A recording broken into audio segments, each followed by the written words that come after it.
global populations are suffering and they are having a very low level of their day-to-day suffering, and rich are getting richer. Secondly, inequality leads to instability, which leads to civic unrest, riots, even including conflicts. This growing inequality comes from the culture of war. When I left UNESCO, I wrote a book, The History of the Culture of War, and one of the conclusions was that the reason the culture of war has been so successful and continues to be successful is that it is a culture of exploitation, which creates inequality, and those who run the culture of war profit from it. Well, how can we get to a culture of peace? I think that we had a glimpse of this when Federico Mayor was the Director General of UNESCO. We were able to develop peace initiatives to follow the blue helmets in El Salvador and Mozambique and other countries. And we were able to mobilize 75 million people in the Manifesto 2000 to commit themselves to working for a culture of peace in their communities. And we were able to pass probably the second most important resolution in the history of the United Nations after the Declaration of Human Rights, the Declaration and Program of Action on a Culture of Peace. We are in a moment now in which we must realize that the possibility of having influence for peace negotiation depends on multilateralism and on democratic multilateralism. From the origin of time, it has been always a male absolute power during centuries. And now, for the first time in history, from 25 to 30 years ago, now we are becoming progressively equal. Inequality in our human dignity is disappearing. We are recognizing that there is no discrimination because of gender, because of belief, because of ideology, because of ethnia.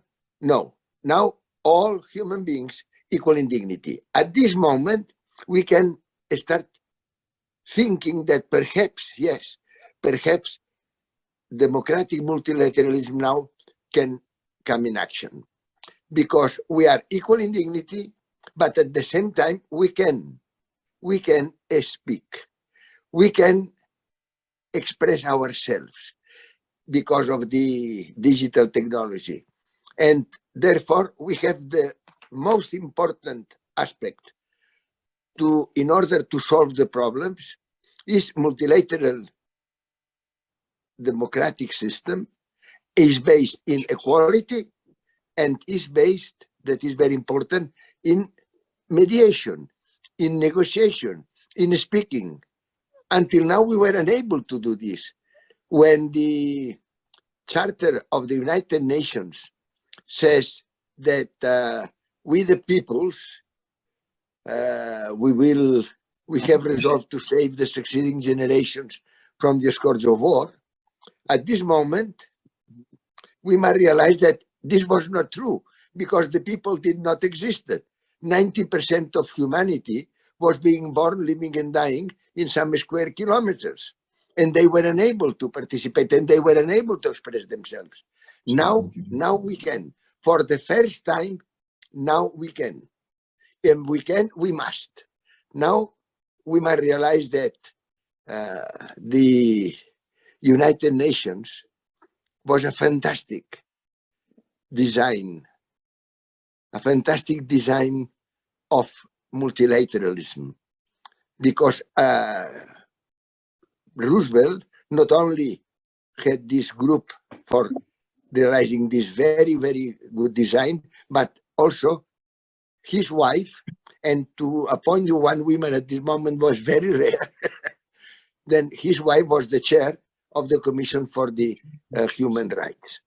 And at this moment, all appear to be, now, yes, we will mediate. We will be able to solve the problems through the force of the reason and not with the reason of the force. But this was immediately disappeared. Why? Because there were 5 vetoes. In the United Nations, the same day of the creation of the United Nations in California, in San Francisco, in 1945, the same day, the capacity of the United Nations disappeared because of the veto. But when the G7 and the G6 started to be effective, you know, because reasons that now I am not going to give details, but in the October 1986 was a moment of very great hope, because the new president of the USSR was talking with President Reagan in Reykjavik.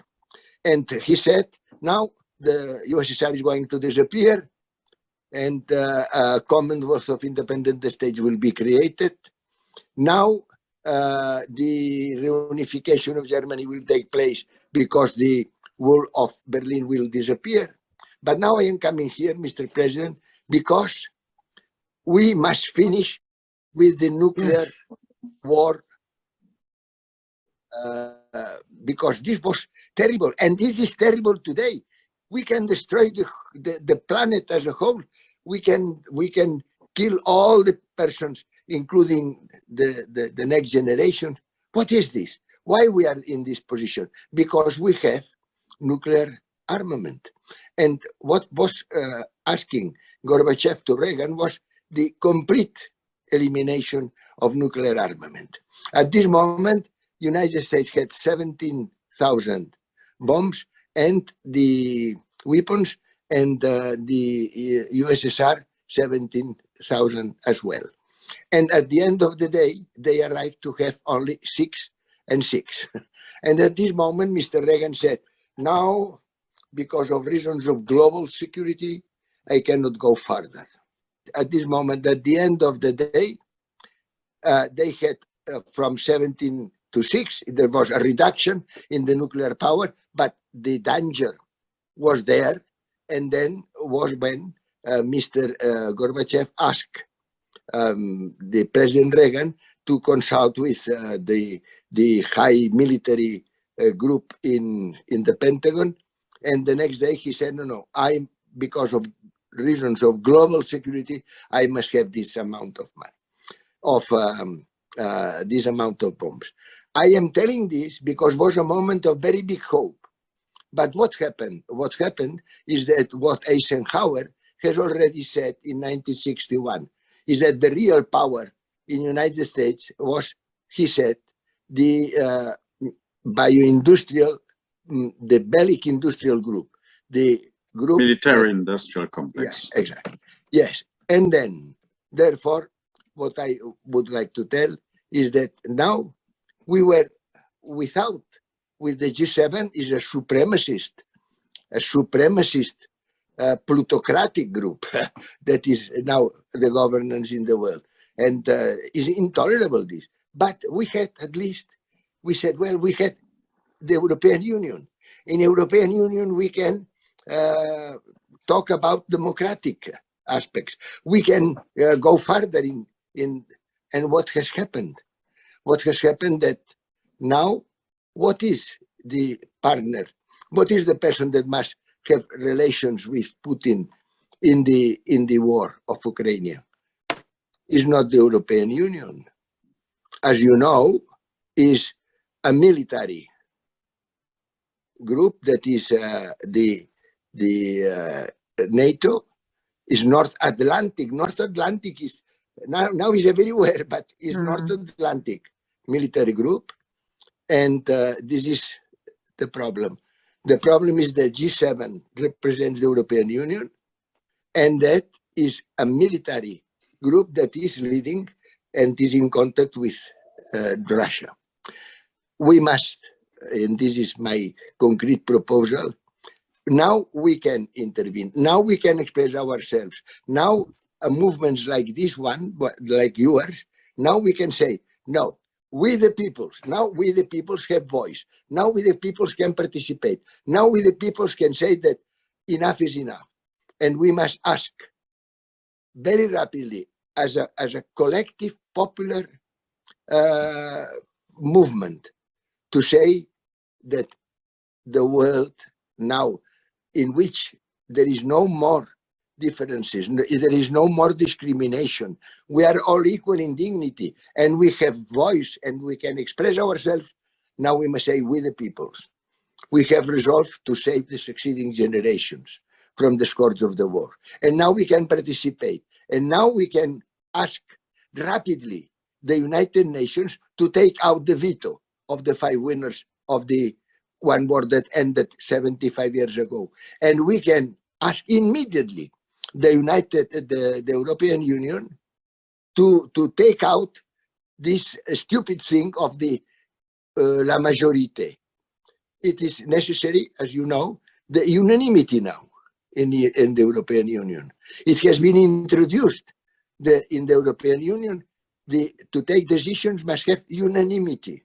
And the unanimity is the antithesis of democracy. Therefore, my dear friends, the solution for mediation to have the possibility of, instead of saying, si vis pacem para bellum, if you wish peace, prepare war, now we can say, si vis pacem para verbum, no bellum, verbum.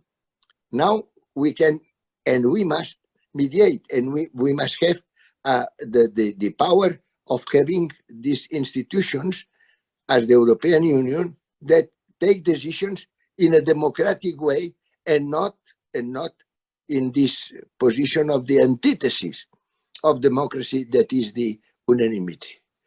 And I hope that in this way we can perhaps change and redress the present trends.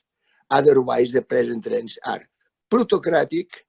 You know what said recently here in Spain, the Secretary General of United Nations, 25 persons have more money than the half of humanity, the 50% of humanity today. Is intolerable. Therefore, we must know that we are all equal and that we have the possibility of express ourselves freely to say that now, at least in Europe, in the European Union, we will be a multilateral democratic force. David Adams did an immense job in order to promote a culture of peace.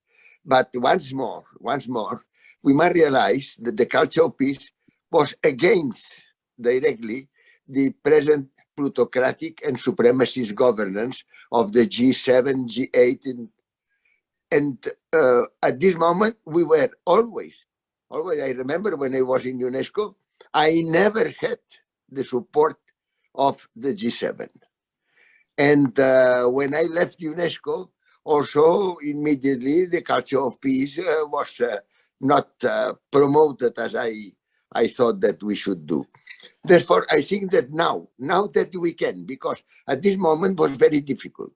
But now I repeat that for the first time in history, we recognize ourselves equally in dignity. This is very important because now we can say, yes, we the peoples of all the world.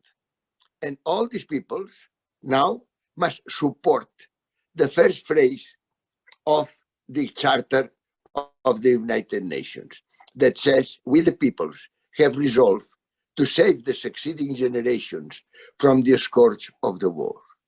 And at this moment, if we have really the possibility of having very popular claims at the worldwide level saying that now the moment is arrived, because now we can. we can participate, we can have a multilateral system. But as I was telling at the beginning, what is happening? We are under the power of the G6, G7, G8, G20. Now we must tell to the European Union that they cannot go on having this